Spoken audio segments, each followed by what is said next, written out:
Bien, amigos, seguimos en Redes y Poder. Estamos ahora con el ex ministro del Interior, Remigio Hernani, para comentar cuál es la situación justamente de este portafolio en manos del ministro Carlos Basombrío. ¿Qué está pasando? ¿Cómo está esa política pública? ¿Qué opina o cómo lo ve desde la óptica de un ex ministro del Interior?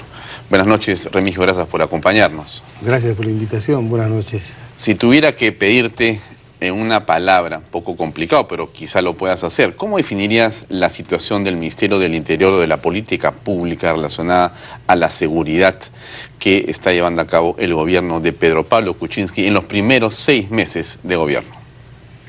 Bueno, podríamos resumir diciendo de que no se notan avances. Lo que se nota es una desmotivación y desmoralización dentro de las filas de la Policía Nacional. Tenemos un ministro que acusa a los policías de corruptos. Hay definitivamente una inestabilidad enorme y se ve que la inseguridad ciudadana se ha incrementado. ¿Cómo podemos, a ver, por qué decimos lo que tú estás señalando? ¿En qué basas esa opinión, que es una opinión dura, es una crítica dura al ministro Basombrío? Pero es la verdad. Cuando terminó el gobierno del señor Humala, era evidente y conocido por todos los medios y todos los líderes de opinión de que había 4 modalidades violentas de crimen que causaban todos los estragos de esta gran inseguridad que vive el país, en todos los pueblos del país, que eran el accionar de los raqueteros, de los marcas, de los extorsionadores y los sicarios. Eso ha sido hasta el mes de julio, pero en estos últimos 5 meses de gestión del señor Basombrío han aparecido 2 nuevas modalidades. ¿Cuáles son? Adicionadas. Los asaltos a bancos, que habían sido ya parte de la historia, porque ya no había había uno, quién sabe, muy 2 ocasionalmente al año. Era realmente una sorpresa, ¿no es cierto? Claro, ahora es casi pan de todos los días. 26 asaltos en los últimos 5 meses, pero no solamente asaltan a la agencia bancaria, sino a los clientes que están en la agencia bancaria. O sea, entran a robar la plata de la agencia y además limpian a los que están ahí haciendo un depósito o sacando su plata para el día o lo que fuere. Esa es la 5ª modalidad de crimen violento y la 6ª es el combazo. ¿Cómo es el combazo? El combazo es con una comba destrozar los cristales de estos... se llevan relojes, alhajas, ropa, se llevan tiendas por departamento, lo que sea. Hasta cajero bancario quieren llevarse. Y a vista y paciencia de los parroquianos, de los transeúntes, y la policía no reacciona. Hemos visto que se han incorporado una cantidad, creemos, muy importante de patrulleros que se supone están patrullando. ¿Cómo puede ser que estén estas modalidades surgiendo, además de las que ya tenemos, o en realidad, ¿qué es lo que está pasando?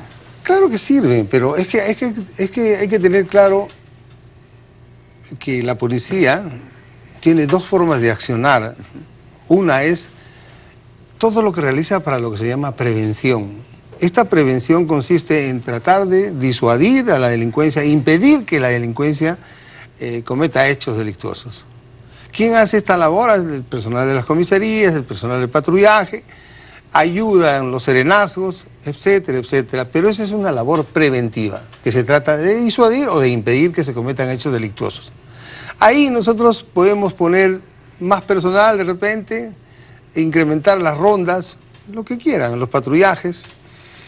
Pero la otra parte del accionar de la policía se llama investigación criminal. Esa investigación criminal se realiza cuando los hechos ya están consumados, cuando se producen los delitos, cuando las bandas organizadas han cometido estos hechos delictuosos, estas 6 modalidades violentas de crimen que estamos viéndolas día a día, especialmente en los últimos 30 días, a finales del mes pasado y, en fin, hasta la fecha estamos sufriendo estas consecuencias todos los días con estos problemas. Eso ha incrementado enormemente por la carencia de recursos humanos calificados, es decir, de detectives que puedan combatir de esta manera el crimen. O sea, ubicando, identificando y capturando a las bandas organizadas. Si bien es cierto, la DIRINGRI hace esfuerzos y hacen los conocidos megaoperativos en diversas zonas del país y hay capturas, estas no son lo suficientemente realizadas porque hay mucho más bandas que están actuando en este momento. Y vemos que no hay una respuesta. ¿Por qué? Porque no hay el personal necesario.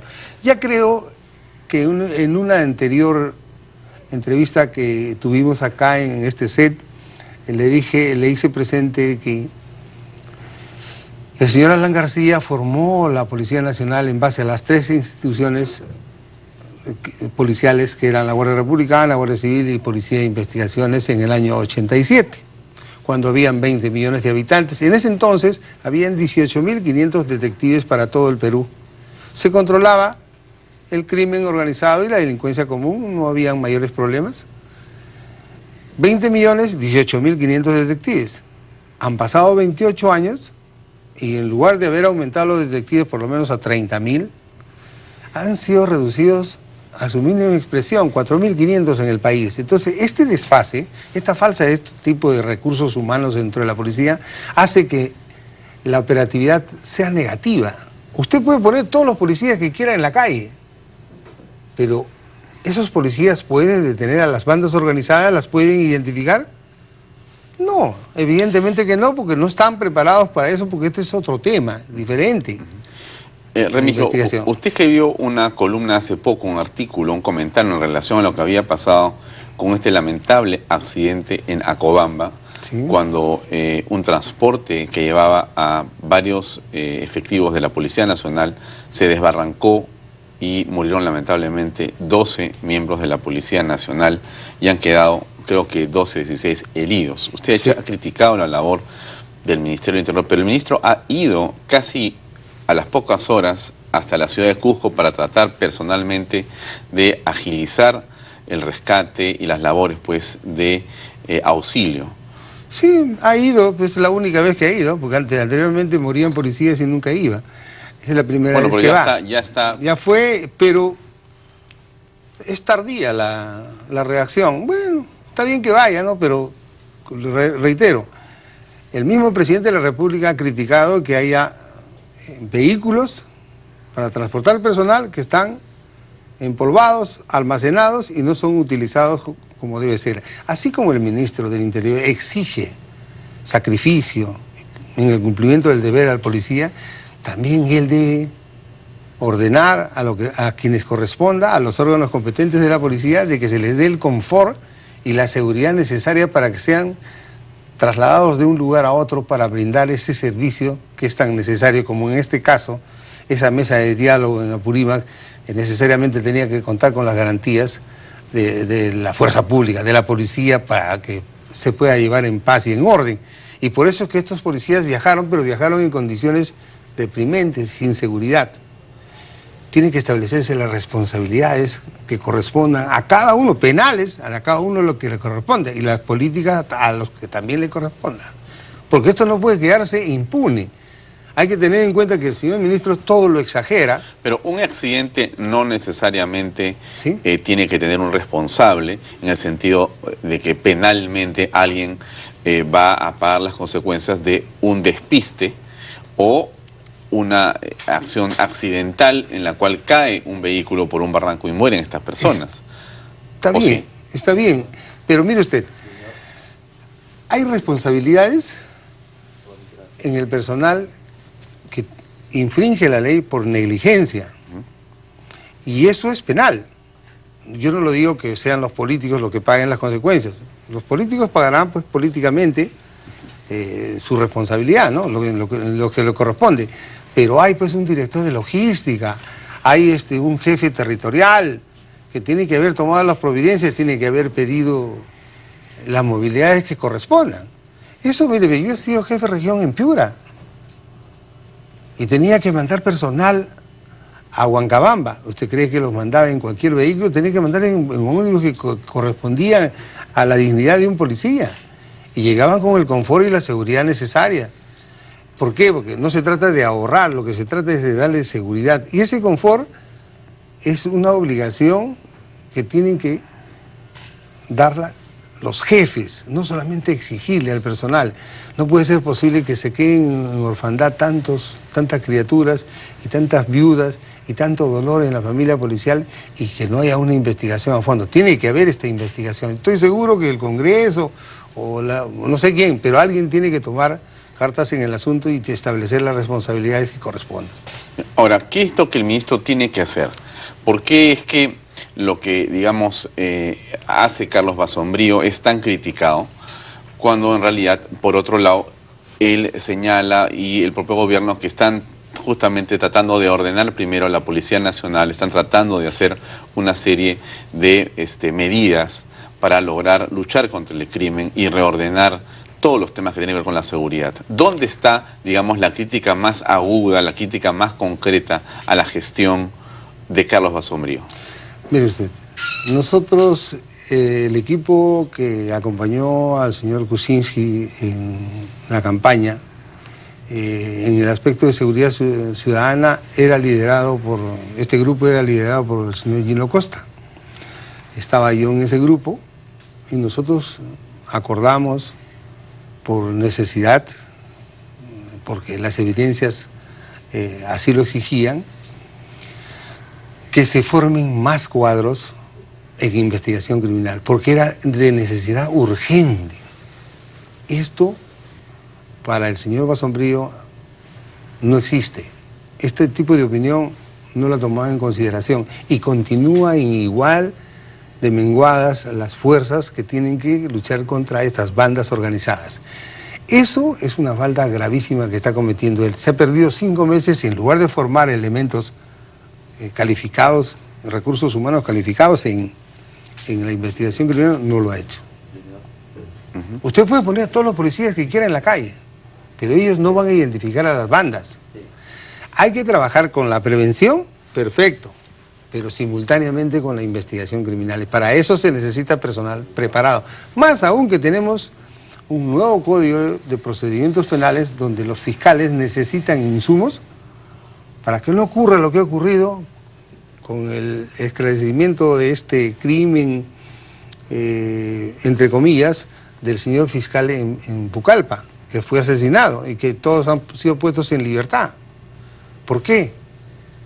Porque el juez no ha encontrado sustento en esas acusaciones hechas por el fiscal. Por más que apele el fiscal, les ha dado libertad y no están con prisión preventiva. ¿Por qué? Porque no hay sustento de esas 6 personas. Pero en ese caso que usted señala, Remigio, no existe una responsabilidad del ministro del Interior. Ahí lo que tenemos es un problema de la organización del Ministerio Público, del Poder Judicial, que escapa totalmente al ministro. Yo no estoy defendiendo a Basombrío, lo que menos quiere defender. Es que me refiero a que en concreto, ¿qué le criticamos a Basombrío en este momento? En ese momento él dice, está esclarecido el asesinato del fiscal. Eso ha dicho Basombrío, según lo que usted señala. Y su viceministro. Y mire usted, le dieron libertad. Y no encuentra asidero el juez, lo dice públicamente. Entonces, ¿dónde estamos? ¿En qué estamos? Y eso es responsabilidad de la policía, que no da los insumos que corresponden para el fiscal. El fiscal no puede solucionar los problemas, por más que él sea pues un letrado de primer orden.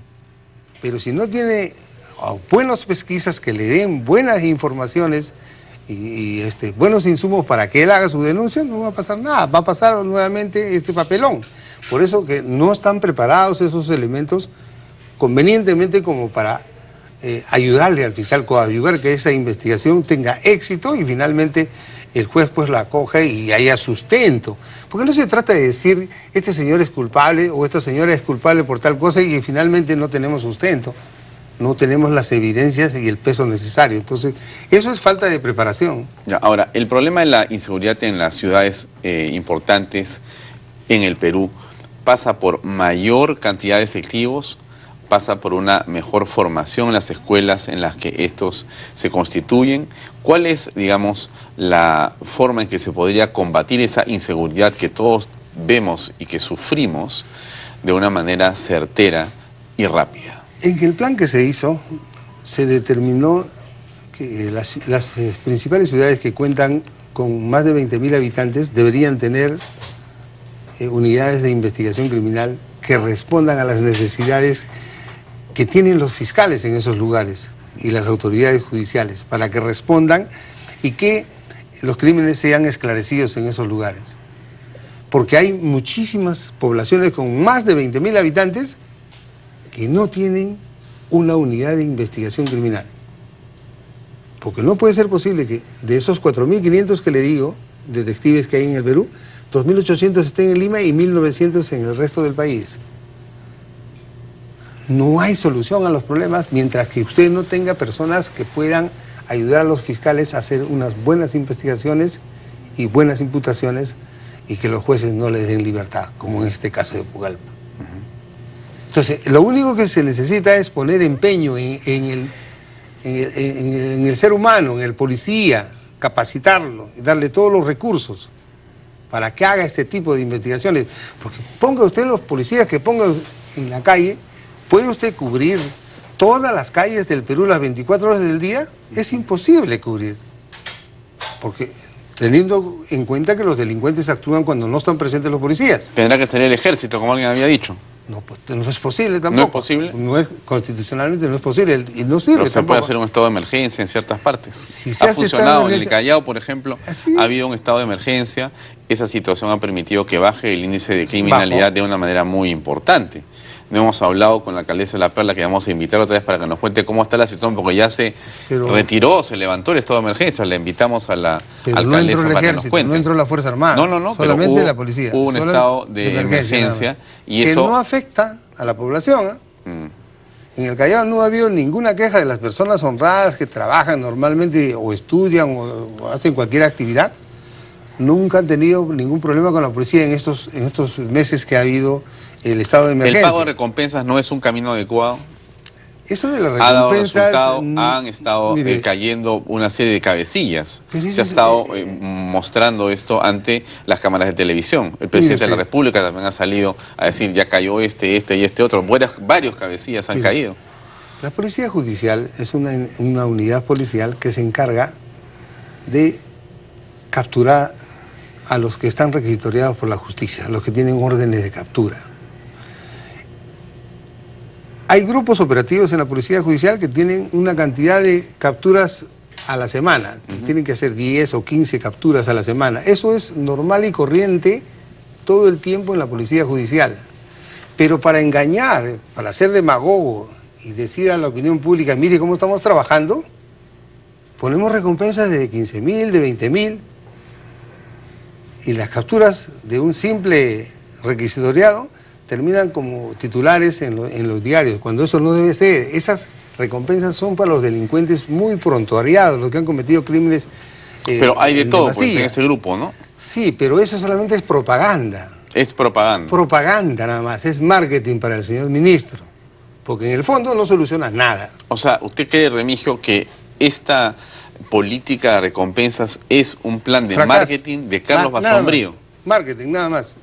Se lo digo yo, que conozco qué es la DIRINCRI. Se lo digo yo, si revisamos las estadísticas de capturas de la Policía Judicial de años anteriores o de los primeros meses del presente año, vamos a encontrar que hay la misma cantidad de capturas que hay actualmente. Y o sea, no ha habido un impacto, no es un impacto importante ni considerable. El impacto es porque como es amigo de los medios de prensa, por ejemplo, casi nadie lo critica con los muertos que hay en la Cobamba. En la Cobamba. Claro, pero a ver... Muy pocas críticas, todo calladitos. Insisto que yo no defiendo al ministro Basombrío, pero se puede criticar a un ministro porque un vehículo de transporte se despista. Se puede decir, bueno, no es por el despiste, es porque las condiciones de seguridad en las que se realiza el transporte de este grupo de profesionales de la seguridad no es la adecuada. Y esa es una política pública, porque el ministro debería estar justamente dictando las acciones para que se transporten de otra manera. El presidente dice, están los vehículos en el aeropuerto, en la aduana, no sé dónde, están ahí parados, empolvados, y los señores policías están ofrendando su vida en condiciones que son lamentables en el transporte. Bueno, allá hay una crítica concreta porque eso quizá ha debido ser algo que el ministro debió de alguna manera prever Mire, yo no lo critico, lo critico. O sea, podría el ocurrir presidente. más accidentes como los de Acobamba. Claro que sí. Porque se sigue, la pregunta que tendríamos que hacernos es si se sigue transportando así la policía en este momento. Por supuesto. A la policía se le trata con la punta del pie. ¿Usted cree que a la Fuerza Armada, al Ejército, lo van a mandar así? Si al Ejército no le ponen primero los recursos económicos, no se mueve. Tienen que primero darle ¿Y por qué a la el policía dinero. la tienen tan La policía disminuida? la tiene de años acostumbrada así. Siempre la han tratado de esa manera. Y ya, bueno, pues si dice que está cambiando el señor ministro todas estas cosas, ha debido preocuparse, y más aún teniendo vehículos empolvados. Esa crítica no lo sabía yo. Ese hecho no lo sabía yo, lo sabía el presidente. Y el presidente lo ha dicho. Sí, pues. Ha criticado a su propio ministro. Eso lo ha dicho él. O sea que yo no estoy mintiendo, ¿no? Yo sé, pero le vuelvo a repetir, si tuviera algo importante que resaltar, yo tendría que aplaudir. Y más bien ahora hay unos nuevos dispositivos legales que están convirtiendo a la policía en una policía civil, no sé, todavía están, que hay que estudiar esta legislación que tiene que ser revisada, por supuesto, en el Congreso. Están cambiando las cosas y no se ve una solución en la inseguridad. Cada día se acentúa más y cada día hay más quejas de la población. Muy bien, gracias, don Remigio. Gracias. Le deseamos una feliz Navidad. Igualmente para usted, felicidades, que siga teniendo el éxito que tiene en su muy amable, prestigioso programa. Muy amable. Bueno. Amigos, vamos llegando al final del programa. Un minuto solamente para desearle a todos ustedes una muy feliz Navidad. Mañana hay programa Redes y Poder, pero es un resumen de una serie de entrevistas interesantes que hemos tenido durante las últimas semanas. Así que mañana va a haber algunas cosas que seguramente le han causado interés en los días anteriores, y el lunes estaremos nuevamente con un programa como siempre aquí en vivo y en directo. Aprovecho simplemente para saludar a todos los que nos siguen a través de ATV+, agradecerles siempre por su compañía. En las redes sociales tenemos un enorme grupo de personas que nos escriben diariamente. Yo les agradezco sinceramente por sus buenos deseos siempre, también por supuesto por las críticas constructivas que estén seguros que tomamos con el respeto que merecen los televidentes. Así que les deseo una linda Navidad, siempre en familia. El regalo más importante es estar juntos con los que uno más quiere. Gracias por todo, feliz Navidad y nos vemos el próximo lunes a las 8 en punto de la noche en vivo, pero mañana hay un resumen interesante de Redes y Poder. Gracias por seguirnos, buenas noches.